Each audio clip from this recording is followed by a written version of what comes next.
Queste immagini vogliono ripercorrere la storia ed evidenziare i tanti particolari che si possono ammirare nelle chiese di Capriva del Friuli.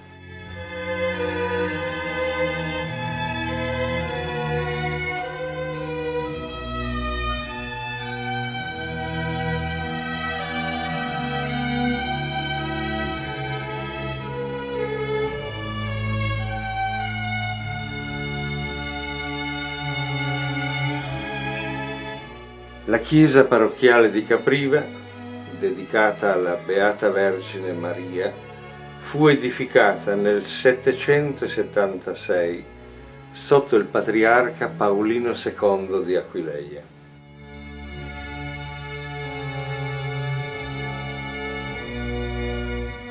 Distrutto dagli Ungari nel 954 sotto il patriarca di Aquileia Engelfredo. Ricostruita nel 1369, fu poi distrutta dai Veneti nel 1616. Venne riedificata poi nel 1622, quando il comune di Capriva contava appena 850 anime. La chiesa si presentava con l'altare maggiore dedicato al Santissimo Nome di Maria e altri due altari laterali, uno dedicato a San Giovanni Napomuceno e l'altro dedicato a Sant'Anna Lucia e Barbara. Questa chiesa poi divenne nel 1853 la chiesa parrocchiale. Ma visto il regolare aumento della popolazione, la chiesa era diventata troppo piccola per contenere tutti i fedeli. Aveva bisogno di un ampliamento. Si iniziò a parlare di ampliamento già nel 1875 con le suppliche all'imperatore Francesco Giuseppe e al padre arciduca Francesco Carlo d'Austria, e a una petizione popolare nel 1876 vennero vagliati 3 progetti, uno dell'ingegner Leopoldo Claricini, il secondo dell'architetto Giacomo Trombetta. Alla fine i lavori vennero affidati all'architetto Berlam, lavori che vennero ultimati nel 1882. L'altare maggiore e i 2 altari laterali furono smontati e poi rimontati alla fine dei lavori dalla ditta Angelo Calligaris per un compenso di 350 fiorini, mentre tutto l'ampliamento era costato 14.068 fiorini.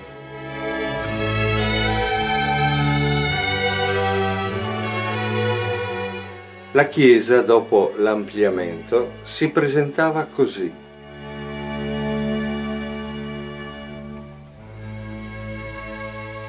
Con il pulpito e 2 aperture laterali all'altar maggiore, coperte da un drappo rosso sormontate da 2 pale dipinte dal pittore di Barbara, una raffigurante San Pietro e l'altra San Paolo.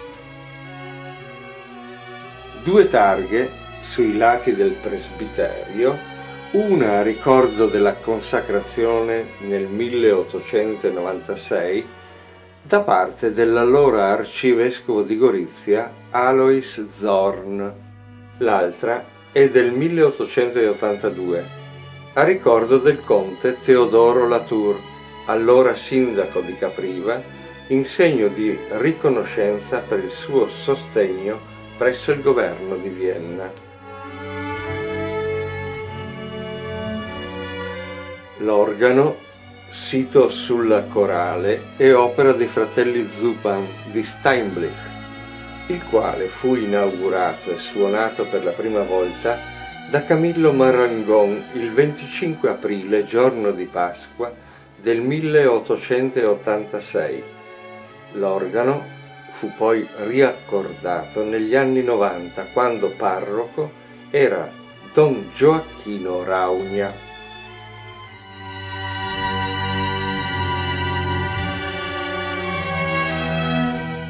L'opera più importante della parrocchiale è l'altare maggiore del 1691.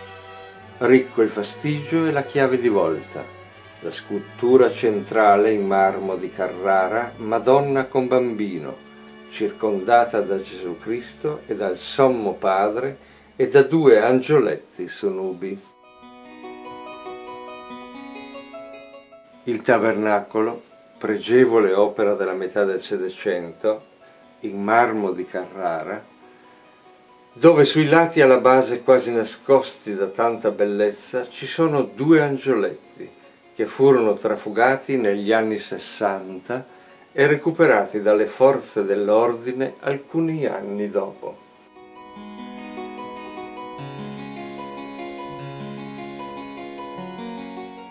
Dietro l'altare maggiore c'è un'incisione recuperata dalla vecchia chiesa in riconoscenza dell'allora vicario che recita: la chiesa della Beata Vergine fu ristrutturata con il suffragio del curato vicario Giovanni Zorzin e per le spese di questo luogo.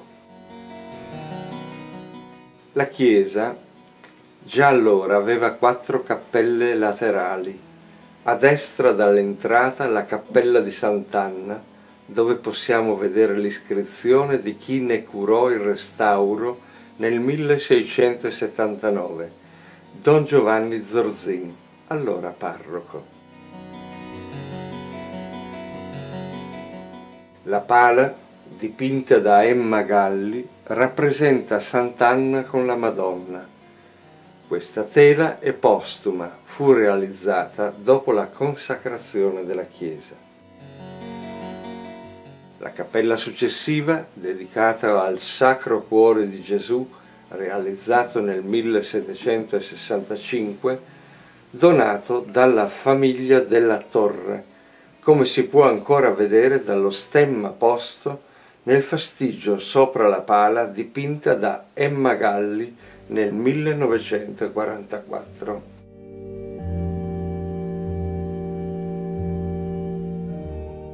Di fronte c'è la cappella dedicata alla Beata Vergine del Rosario, l'altare del 1703, un altare con un ricco fastigio ed una statua in legno, opera dello scultore Francesco Latriffer. Dallo stesso lato troviamo la cappella dedicata a Santo Stefano, dove ogni anno, il 26 di dicembre, si celebrava la Santa Messa. Qui il fastigio è molto più scarno, sovrasta la pala dipinta sempre dalla pittrice Emma Galli e rappresenta in alto San Michele Arcangelo e nella parte bassa San Giovanni Evangelista e la lapidazione di Santo Stefano. Il fonte battesimale, in pietra e rame, è l'unico reperto che ricorda la prima chiesa, è datato 1569 ed era collocato in una nicchia nella parte sinistra sotto il coro presso l'entrata, chiuso da un cancello che fu recuperato ed oggi chiude l'accesso alla cantoria.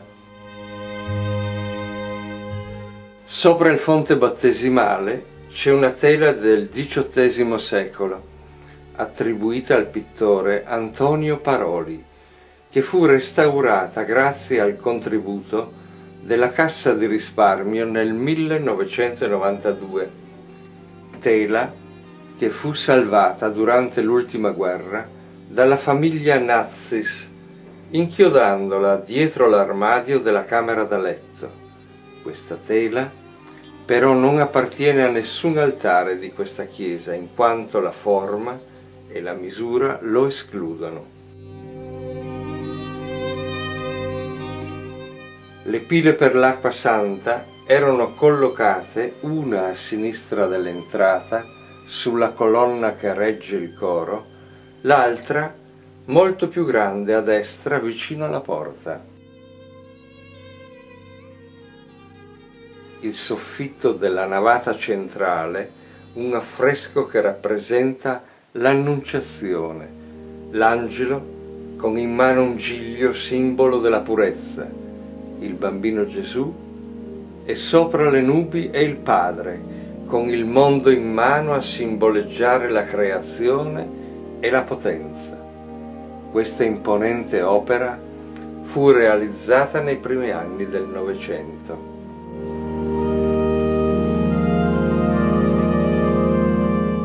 Sui 4 angoli del soffitto sono rappresentati i 4 evangelisti.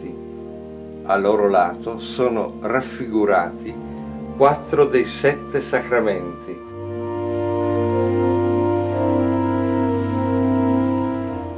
La penitenza, la confermazione, il battesimo e il matrimonio. La parrocchiale possiede alcuni paramenti sacri del XVII secolo, tutti in buono stato di conservazione.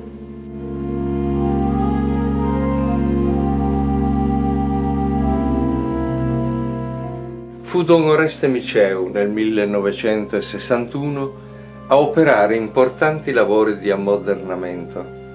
Inserì 4 nuove cappelle, dove in una vi collocò il fonte battesimale, in altre 2 un confessionale di antica fattura e una è rimasta vuota.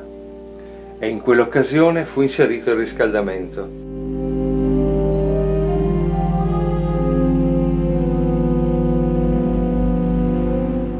L'intervento interno più importante fu quello sull'altare maggiore, dove forse si è snaturato il vero valore dell'altare precedente.